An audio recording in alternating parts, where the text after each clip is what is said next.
Good evening, everybody. I wanted to give you an update on the current situation around the debt ceiling. I just got a call about a half hour ago from Speaker Boehner, who indicated that he was going to be walking away from the negotiations that we've been engaged in here at the White House for a big deficit reduction and debt reduction package.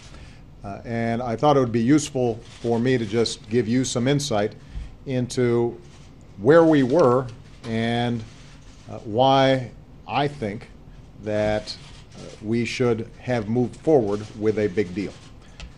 Essentially, what we had offered Speaker Boehner was over $1 trillion in cuts to discretionary spending, both domestic and defense.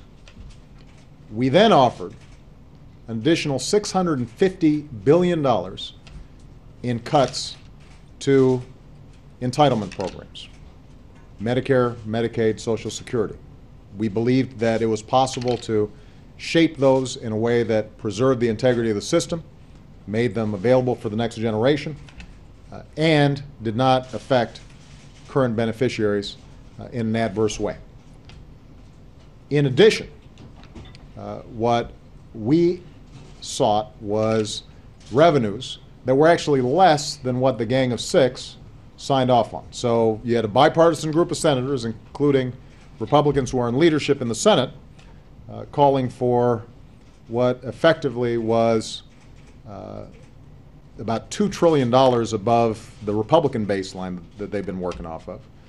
What we said was give us $1.2 trillion in additional revenues, which could be accomplished without hiking tax rates, but could simply be accomplished by eliminating loopholes, eliminating some deductions, and engaging in a tax reform process that could have lowered rates generally while broadening the base. So let me reiterate what we were offering. We were offering a deal that called for as much discretionary savings as the Gang of Six. We were calling for taxes that were less than what the Gang of Six had proposed. And we were calling for modifications to entitlement programs would have saved just as much over the 10-year window.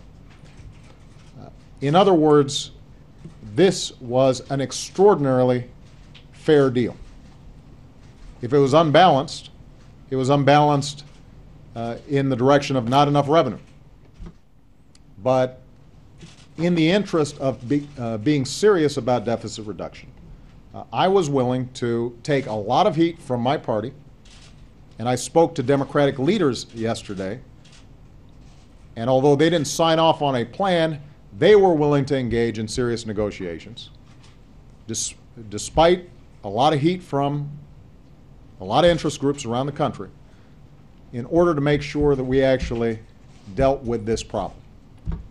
It is hard to understand why Speaker Boehner would walk away from this kind of deal, and frankly, if you look at the commentary out there, there are a lot of Republicans that are puzzled as to why it couldn't get done. In fact, there are a lot of Republican voters out there who are puzzled as to why it couldn't get done. Because the fact of the matter is, the vast majority of the American people believe we should have a balanced approach. Now, if you do not have any revenues, as the most recent Republican plan that's been put forward both in the House and the Senate proposed, if you have no revenues at all, what that means is more of a burden on seniors, more drastic cuts to education, more drastic cuts to research, a bigger burden on services that are going to middle-class families all across the country. And it essentially asks nothing of corporate jet owners, it asks nothing of oil and gas companies, it asks nothing from folks like me, who've done extremely well and can afford to do a little bit more. In other words, if you don't have revenues, the entire thing ends up being tilted on the backs of the poor and middle-class families. And the majority of Americans don't agree on that approach. So here's what we're going to do. We have now run out of time. I told Speaker Boehner, I've told Democratic leader Nancy Pelosi, I've told Harry Reid, and have told Mitch McConnell I want them here at 11 o'clock tomorrow. We have run out of time, and they are going to have to explain to me how it is that we are going to avoid default. And they can come up with any plans that they want and bring them up here, and we will work on them. The only bottom line that I have is that we have to extend this debt ceiling through the next election into 2013. And the reason for it is we've now seen how difficult it is to get any kind of deal done. The economy has already weakened, and the notion that 5 or 6 or 8 months from now we'll be in a better position to try to solve this problem makes no sense. In addition, if we can't come up with a serious plan for actual deficit and debt reduction, and all we're doing is extending the debt ceiling for another 6, 7, 8 months, then the probabilities of downgrading U.S. credit are increased, and that will be an additional cloud over the economy and make it more difficult for us and more difficult for businesses to create jobs that the American people so desperately need. So they will come down here at 11 o'clock tomorrow. I expect them to have an answer in terms of how they intend to get this thing done over the course of the next week. The American people expect action.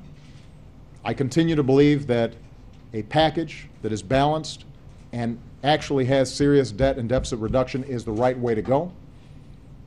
And the American people, I think, are fed up with political posturing and an inability for politicians to take responsible action as opposed to dodge their responsibilities.